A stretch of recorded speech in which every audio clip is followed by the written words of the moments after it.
Hello दोस्तों, स्वागत है एक बार फिर से आप सभी का परीक्षा तक के यूट्यूब चैनल पर।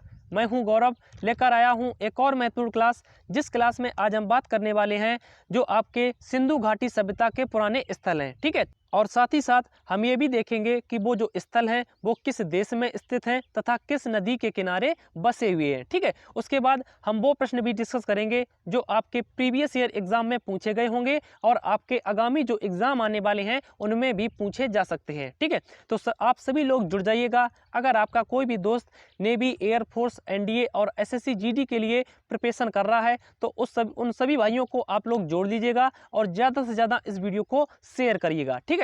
तो चलिए अब शुरू करते हैं और आते हैं अपने आज के क्लास पर, ठीक है। तो पहले तो हम जान लेते हैं थोड़ा सा सिंधु घाटी सभ्यता के बारे में। अगर आपसे पूछ ले सिंधु घाटी सभ्यता की खोज कब हुई तो याद रखिएगा। अगर आपसे पूछे कि व्हीलर के अनुसार इसकी खोज कब से कब तक मानी जाती है तो याद रखिएगा 2500 ईसा पूर्व से लेकर 1500 ईसा पूर्व का जो आपका समय है ये खोज मानी जाती है व्हीलर के अनुसार, ठीक है।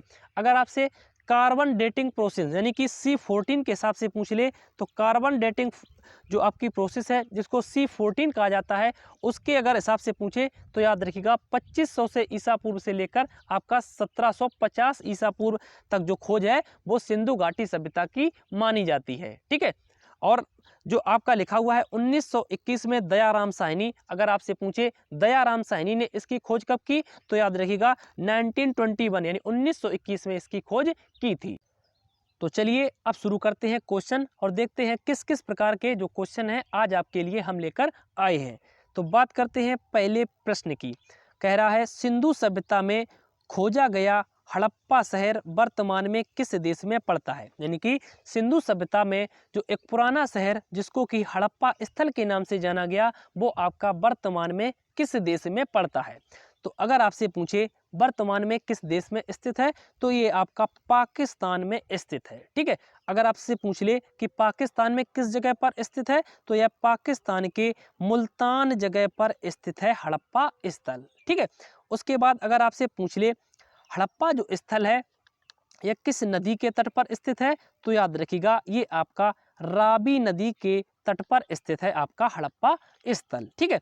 और हड़प्पा स्थल में ही सबसे बड़ा कब्रिस्तान भी पाया गया है। किस जगह पर पाया गया है? हड़प्पा स्थल में ही सबसे बड़ा कब्रिस्तान भी पाया गया है और यहीं पर ही श्रमिकों का जो आवास है उसका भी चित्रण किया गया है हड़प्पा स्थल में, ठीक है। तो इन पॉइंटों को आप नोट कर लीजिएगा। चलिए देखते हैं अगला प्रश्न और बात करते हैं प्रश्न नंबर 2 की। आपसे पूछ रहा है सिंधु सभ्यता से प्राप्त मोहनजोदड़ो स्थल वर्तमान में किस नदी के किनारे पड़ता है। पहले तो हम डिस्कस करते हैं मोहनजोदड़ो स्थल के बारे में क्योंकि यहाँ से कई सारे क्वेश्चन जो हैं वो निकल कर आते हैं। पहले तो आपसे यही पूछ लेगा कि मोहनजोदड़ो जो स्थल है इसकी खोज किसके द्वारा की गई तो याद रखिएगा इसकी खोज 1922 में राखल दास बनर्जी के द्वारा की गई थी, ठीक है। उसके बाद अगर आपसे पूछ ले मोहनजोदड़ो जो स्थल है इसको अन्य किस नाम से जाना जाता है तो याद रखिएगा इसको मृतकों का टीला भी कहा जाता है, ठीक है। क्या कहा जाता है? मृतकों का टीला भी कहा जाता है, ठीक है। और यहीं पर ही जो सबसे बड़ा स्नान घर है उसके भी जो साक्ष्य हैं वो यहाँ पर पाए जाते हैं, ठीक है। अब बात कर लेते हैं कि मोहनजोदड़ो जो शहर है या स्थल है वो कहाँ पर स्थित है तो याद रखिएगा ये भी आपका पाकिस्तान का जो मुल्तान वाला क्षेत्र है वहाँ पर पाया जाता है, ठीक है। अब क्वेश्चन में आपसे पूछा गया है किस नदी के किनारे स्थित है तो याद रखिएगा ये आपका सिंधु नदी के किनारे स्थित है। यानी कि ऑप्शन नंबर जो आपका डी लिखा हुआ है वो इस प्रश्न के लिए राइट हो जाएगा, ठीक है। चलिए देख लेते हैं अगला प्रश्न। प्रश्न नंबर 3 पूछ रहा है सिंधु सभ्यता से प्राप्त चनहुदड़ो स्थल वर्तमान में किस देश में है। यानी कि सिंधु सभ्यता में जो एक पुराना स्थल जिसको कि चनहुदड़ो के नाम से जाना जाता है पूछ रहा है आपसे वर्तमान में किस देश में है तो ये भी आपका वर्तमान में पाकिस्तान के क्षेत्र में पड़ता है, ठीक है। अगर पूछे पाकिस्तान के किस जगह पर स्थित है तो ये भी आपका पाकिस्तान के मुल्तान नामक जगह पर स्थित है, ठीक है। उसके बाद अगर आपसे पूछ ले किस नदी के तट पर स्थित है तो याद रखिएगा ये आपका सिंधु नदी के तट पर स्थित है। क्वेश्चन में आपसे पूछा गया था किस देश में स्थित है, तो ये आपका हो जाएगा पाकिस्तान में। ठीक है, और आपका चनूदड़ो स्थल में ही जो मनके का कारखाना है वो भी यहीं पर पाया जाता है। ठीक है, किसका कारखाना? मनके का कारखाना। ठीक है, और लिपस्टिक के भी साक्ष्य यहाँ पर पाए जाते हैं, और यहीं पर एक औद्योगिक जो शहर है वो उसको भी यहाँ पर साक्ष्य के रूप में पाया जाता है चनूदड़ो स्थल में। ठीक है, सभी को आप नोट कर लीजिएगा। चलिए देखते हैं अगला प्रश्न। प्रश्न नंबर 4 आपसे पूछ रहा है सिंधु सभ्यता से प्राप्त कालीबंगन स्थल वर्तमान में किस राज्य में है। यानी कि जो आपका सिंधु सभ्यता से एक कालीबंगन स्थल जो पाया जाता है वो भारत के किस राज्य में है।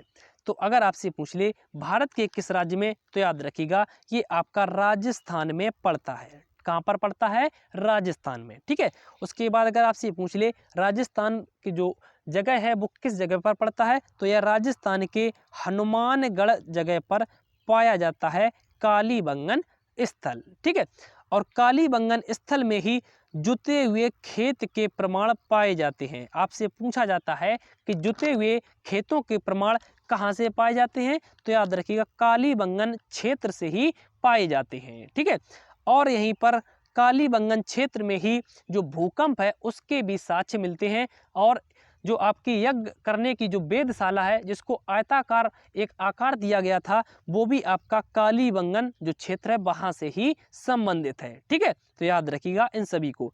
अगर आपसे पूछ ले कि खेती के पुराने साक्ष्य कहाँ पर पाए जाते हैं, तो वो मेहरगढ़ से पाए जाते हैं। अगर जुताई के आपसे साक्ष्य पूछ ले तो वो आपके कालीबंगन से प्राप्त होते हैं। ठीक है, तो इस क्वेश्चन का जो राइट ऑप्शन हो जाएगा वो हो जाएगा ऑप्शन नंबर बी, यानी कि राजस्थान। ठीक है, अगर आप लोग वीडियो को एंजॉय कर रहे हैं तो प्लीज़ वीडियो को लाइक जरूर करिएगा। आप लाइक कर सकते हैं अगर आपको अच्छा लग रहा है तो। ठीक है, और ज़्यादा से ज़्यादा शेयर करिएगा। चलिए चलिए तो अब बात कर लेते हैं क्वेश्चन नंबर 5 की। कह रहा है सिंधु सभ्यता से प्राप्त कालीबंगन स्थल वर्तमान में किस नदी के किनारे स्थित है। तो अगर आपसे पूछ ले कालीबंगन स्थल के बारे में तो याद रखिएगा ये आपका घग्गर नदी के किनारे स्थित है। ठीक है, और कालीबंगन जो स्थल है ये आपका राजस्थान में पड़ता है। ठीक है, चलिए देख लेते हैं अगला प्रश्न। प्रश्न नंबर 6 कह रहा है सिंधु सभ्यता से प्राप्त लोथल स्थल वर्तमान में भारत के किस राज्य में है। तो लोथल जो आपका एक स्थल है ये भारत के वर्तमान में गुजरात के अहमदाबाद में स्थित है। यानी कि ऑप्शन नंबर जो सी लिखा हुआ है वो इस प्रश्न का राइट आंसर हो जाएगा। ठीक है, अगर आपसे पूछ ले लोथल जो स्थल है यह किस नदी के तट पर स्थित है, तो याद रखिएगा ये आपका भोगवा नदी के किनारे पाया जाता है। ठीक है, लोथल स्थल जिसको कि जो आपका प्राचीन सभ्यता जो सिंधु सभ्यता थी वहां पर इसको एक जो जाना जाता था बंदरगाह के नाम से जाना जाता था। यानी कि यह एक प्राचीन बंदरगाह था लोथल। ठीक है, चलिए देखते हैं अगला प्रश्न। प्रश्न नंबर 7 आपसे पूछ रहा है सिंधु सभ्यता से प्राप्त रोपड़ स्थल वर्तमान में भारत के किस राज्य में है। तो अगर आपसे पूछे रोपड़ स्थल के बारे में तो याद रखिएगा ये आपका पंजाब राज्य में पड़ता है। ठीक है, अगर आपसे नदी पूछ ले तो नदी याद रखिएगा जो नदी जो है वो सतलुज नदी के किनारे पर स्थित है। ठीक है, सतलुज नदी जो कि भारत में सिपकला दर्रा से प्रवेश करती है। ठीक है, चलिए देख लेते हैं अगला प्रश्न। प्रश्न नंबर 8 कह रहा है सिंधु सभ्यता से प्राप्त आलमगीरपुर स्थल वर्तमान में भारत के किस राज्य में स्थित है। तो अगर आपसे पूछे आलमगीरपुर के बारे में तो याद रखिएगा ये जो आपका पड़ता है ये उत्तर प्रदेश में पड़ता है। कहाँ पर पड़ता है? उत्तर प्रदेश में पड़ता है। यहाँ पर उत्तर प्रदेश कोई ऑप्शन नहीं दे रखा है तो यहाँ पर इसको ऑप्शन नंबर बी को कर लीजिएगा उत्तर प्रदेश। ठीक है, ये आपके उत्तर प्रदेश में पड़ता है। अगर आपसे पूछ ले किस नदी के किनारे पड़ता है तो हिंडन जो नदी है वहां पर ये पड़ता है। ठीक है, चलिए देख लेते हैं अगला प्रश्न। प्रश्न नंबर 9 आपसे पूछ रहा है सिंधु सभ्यता में खोजा गया रंगपुर स्थल वर्तमान में किस नदी के किनारे पर पड़ता है। तो ये जो आपका रंगपुर जो स्थल है ये वर्तमान में आपके मादरी नदी के किनारे पर स्थित है। अगर आपसे पूछ ले किस राज्य में स्थित है तो ये आपका गुजरात राज्य में पड़ता है रंगपुर स्थल। ठीक है, चलिए देखते हैं अगला प्रश्न।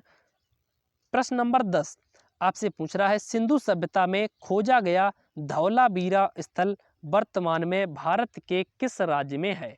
तो अगर आपसे धौलावीरा स्थल के बारे में पूछे तो याद रखिएगा ये जो आपका पड़ता है ये आपका गुजरात राज्य में पड़ता है। तो यानी कि ऑप्शन नंबर जो बी लिखा हुआ है वो इस प्रश्न के लिए इसका राइट आंसर हो जाएगा।